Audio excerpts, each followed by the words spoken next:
आइए अब हम लोग देखते हैं इस वीडियो में जयशंकर प्रसाद जी का जीवन परिचय। अगर जितना हम यहाँ पर आपको लिख के दे रहे हैं, अगर हूबहू आप इसी तरीके से यूपी बोर्ड के एग्ज़ाम में जयशंकर प्रसाद जी के जीवन का परिचय यदि आप लिख देते हैं तो मुझे आशा इन्हें पूर्ण विश्वास है कि आप इस जीवन परिचय और इनकी रचनाओं में 100% नंबर आपको मिल जाएंगे। तो आइए देखते हैं कि आप लोग लिखेंगे कैसे। जैसे जयशंकर प्रसाद जी का जीवन परिचय में तो शुरुआत हमें करना है कि किस युग के ये लेखक थे।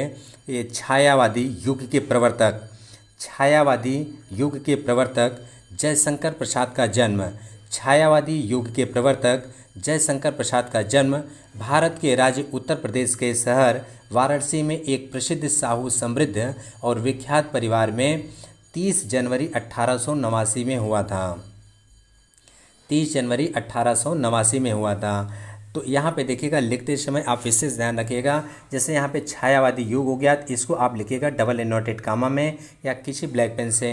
फिर जयशंकर प्रसाद को डबल इन्वर्टेड कामा में, यानी जितने भी नाम होंगे, सन होंगे या प्लेसेस के नाम होंगे, उसको आप डबल इन्वर्टेड कामा या ब्लैक पेन से लिखिएगा।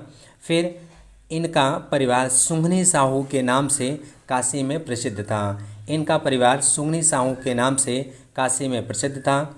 जयशंकर प्रसाद जी के पिता का नाम देवी प्रसाद, जो बड़े ही दयालु और कृपालु इंसान थे और गरीबों और दीन दुखियों की मदद और दान अवश्य दिया करते थे। इनके जो पिताजी जी थे जयशंकर प्रसाद जी के, वो बड़े ही दयालु इंसान थे और गरीब और दीन दुखियों की हमेशा मदद दिया करते थे और दान भी उन्हें अवश्य देते थे। तथा पितामह का नाम शिवरतन साहू था। पितामह का नाम मतलब इनके दादाजी का नाम शिवरतन साहू जी था। जयशंकर प्रसाद की माता का नाम श्रीमती मुन्नी देवी जी था। इनके माताजी का नाम, यानी जयशंकर प्रसाद जी के माता का नाम श्रीमती मुन्नी देवी था। इनके बड़े भाई का नाम, जयशंकर प्रसाद जी के बड़े भाई का नाम शंभुनाथ था। इनके माता पिता की मृत्यु के बाद शंभुनाथ जी ने ही इनकी पढ़ाई का प्रबंध किया। तो जैसे जब जयशंकर प्रसाद जी के पिताजी का देहांत हो गया, इनकी माता का भी देहांत हो गया, तो इनकी पढ़ाई का सारा प्रबंध इनके बड़े भाई श्री शंभुनाथ जी ने ही किया। तो इसके बाद इनकी जो शिक्षा दीक्षा है, जैसे जयशंकर प्रसाद जी सर्वप्रथम क्वींस कॉलेज में प्रवेश लिया, लेकिन इनका मन वहाँ नहीं लगा, तो घर पर ही अंग्रेजी और संस्कृत का अध्ययन करने लगे। प्रसाद जी 17 वर्ष के थे तभी शंभुनाथ जी की भी मृत्यु हो गई। तो शंभुनाथ जी ने 3 शादियाँ की और तीनों ही पत्नियों की असमय में मृत्यु हो गई। फिर थोड़े दिनों बाद उनके छोटे भाई की भी मृत्यु हो गई और यह अंदर ही अंदर बिल्कुल टूट गए। इसी दुख में डूबे हुए क्षय रोग से पीड़ित होकर कि सन 15 नवंबर 1937 ईस्वी को श्री जयशंकर प्रसाद जी पंचतत्व में विलीन हो गए। तो आइए एक बार फिर से देख लेते हैं जयशंकर प्रसाद जी के जीवन का परिचय, ताकि आपको रट जाए इसी वीडियो में ही। जैसे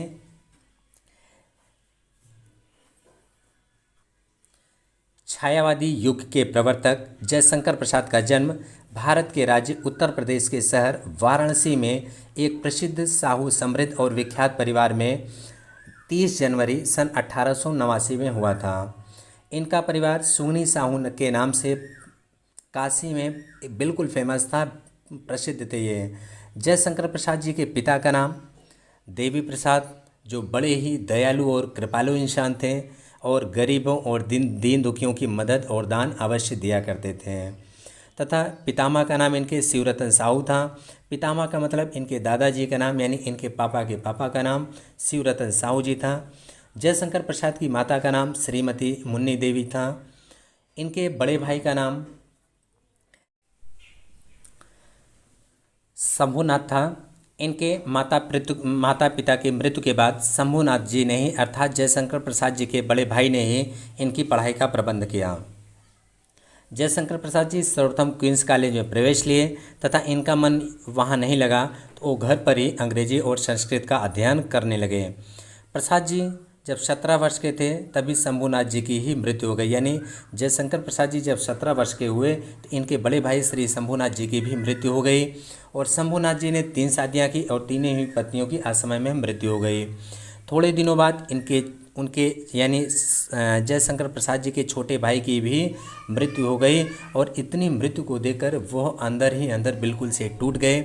इसी दुख में डूबे हुए यानी इतने दुख से ग्रसित हो गए थे, इतनी चिंताग्रस्त हो गए थे कि इन्हें क्षय रोग पकड़ लिया और ये क्षय रोग से पीड़ित होकर के सन 15 नवंबर 1937 ईस्वी को जयशंकर प्रसाद जी पंच तत्वों में विलीन हो गए, अर्थात इनकी डेथ हो गई, इनकी मृत्यु हो गई 15 नवंबर सन 1937 ईस्वी को। तो आइए अब हम लोग देखते हैं कि जयशंकर प्रसाद जी की रचनाएं कौन कौन सी थी, यानी महाकवि जयशंकर प्रसाद की रचनाएं। जयशंकर प्रसाद का जीवन परिचय के तहत जयशंकर प्रसाद की प्रमुख कृतियों में उनके कविता संग्रह, कहानियाँ, उपन्यास और नाटक शामिल हैं। उन्होंने भारतीय साहित्य में अपनी अद्वितीय पहचान स्थापित भी की है। इन सभी कृतियों में जयशंकर प्रसाद का एक समर्पित और सतत प्रयास देखा जा सकता है कि वे मानव जीवन के विभिन्न पहलुओं, भावनाओं और आवासाओं को स्पष्ट कर सकें। उनकी कृतियां हमें जीवन की यथार्थता और संपूर्णता के प्रति सचेत करती हैं। आइए जानते हैं जयशंकर प्रसाद की प्रसिद्ध रचनाओं के बारे में। तो इनकी पहली रचना हम लोग देख लेते हैं, कामायनी। कामायनी में क्या है कि कामायनी जयशंकर प्रसाद की सबसे महत्वपूर्ण कृति मानी जाती है। इसी कृति के कारण ही, कामायनी के कारण ही जयशंकर प्रसाद जी फेमस भी हुए थे। यह एक महाकाव्य है जिसमें मन और श्रद्धा के बीच की प्रेम कथा को सुंदरता से अभिव्यक्त किया गया है। यानी कामायनी जयशंकर प्रसाद की सबसे महत्वपूर्ण कृति मानी जाती है। यह एक महाकाव्य है जिसमें मन और श्रद्धा के बीच की प्रेम कथा को सुंदरता से अभिव्यक्त किया गया है। इस काव्य में मनुष्य के भावनाओं के विकास को दर्शाया गया है। इसी रचना के कारण जयशंकर प्रसाद का जीवन परिचय विश्व प्रसिद्ध है। यानी इसी एक रचना के कारण, यानी कामायनी की रचना के कारण ही जयशंकर प्रसाद जी का जो जीवन परिचय है, यानी इनकी जो जीवनी है, यह पूरे विश्व में प्रसिद्ध है, यानी वर्ल्ड में इनके फेमस है। तो आइए इनका हम लोग दूसरी रचना देखते हैं। इनकी जो दूसरी रचना है आंसू है। तो आंसू, जयशंकर प्रसाद ने आंसू नाटक में महाभारत की कथा को अपने अद्वितीय शैली में प्रस्तुत किया है। यानी जयशंकर प्रसाद ने जो अपने आंसू नाटक थे, इसमें इन्होंने महाभारत की जो कथा थी उसको अद्वितीय शैली में प्रस्तुत किया है। इसमें उन्होंने अपने किरदारों को एक नई दृष्टि दी है, एक नई दिशा दी हुई है। जयशंकर प्रसाद जी की तीसरी रचना है चंद्रगुप्त। अब इनका चंद्रगुप्त उनका एक अन्य प्रमुख नाटक भी है जयशंकर प्रसाद जी का, जिसमें चंद्रगुप्त मौर्य और चाणक्य के बीच के संबंधों को स्पष्ट किया गया है। यानी चंद्रगुप्त में जो जयशंकर प्रसाद की रचना थी उसमें चंद्रगुप्त उनका एक अन्य प्रमुख नाटक है जयशंकर प्रसाद जी का, जिसमें चंद्रगुप्त मौर्य और चाणक्य के बीच के संबंधों को स्पष्ट किया गया है। फिर इनकी एक और रचना थी तितली। यानी तितली उनका एक अन्य प्रमुख उपन्यास है जिसमें उन्होंने मनुष्य के जीवन के विभिन्न पहलुओं को छूने का प्रयास भी किया है। तितली उनका एक अन्य प्रमुख उपन्यास है जयशंकर प्रसाद जी का, जिसमें उन्होंने मनुष्य के जीवन के विभिन्न पहलुओं को छूने का प्रयास किया है। अर्थात तितली जयशंकर प्रसाद जी का एक प्रमुख उपन्यास भी है जिसमें उन्होंने मनुष्य के जीवन के विभिन्न पहलुओं को छूने का प्रयास किया है। इसके बाद इसमें एक झरना है। इस कविता संग्रह में जयशंकर प्रसाद जी ने प्रकृति के सौंदर्य को बड़ी ही सुंदरता से व्यक्त किया है। इस झरना में जो है जयशंकर प्रसाद जी ने प्रकृति के जो सौंदर्य होते हैं उसको बड़ी ही सुंदरता के साथ व्यक्त किया है।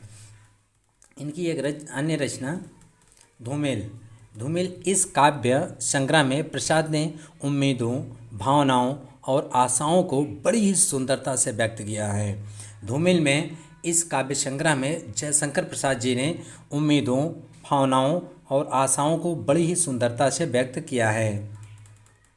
इनकी अगली रचना है करुणा।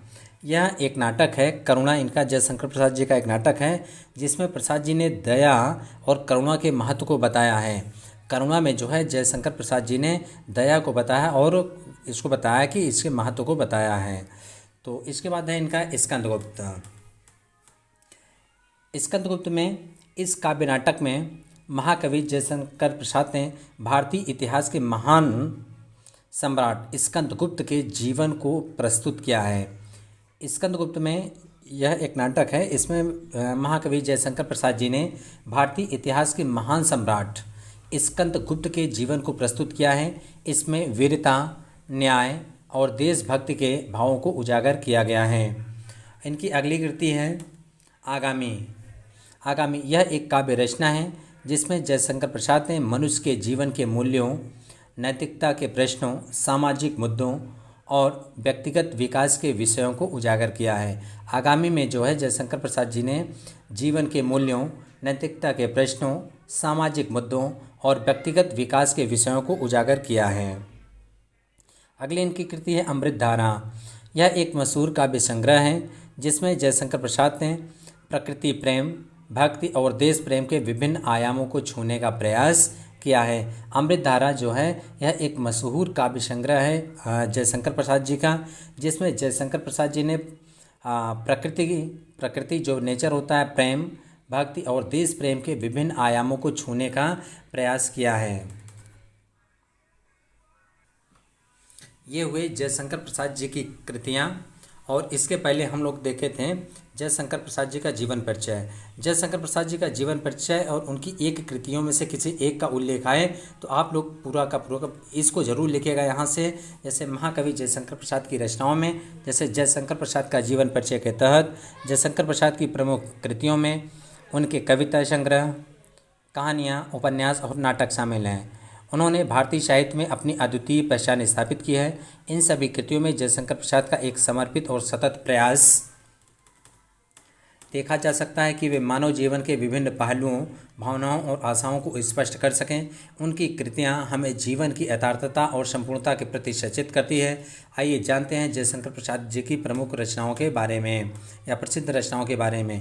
तो इन्हीं 10 रचनाओं में से किन्हीं एक रचनाओं को आप लिख दीजिएगा। अगर आएगा कि किन्हीं एक रचनाओं का वर्णन कीजिए तो आप लिख करके इनका जो है डिटेल्स लिख दीजिएगा। तो अगर आपको ये वीडियो पसंद आया हो तो चैनल को लाइक कीजिएगा, सब्सक्राइब कीजिएगा और अपने दोस्तों तक पहुंचाइएगा।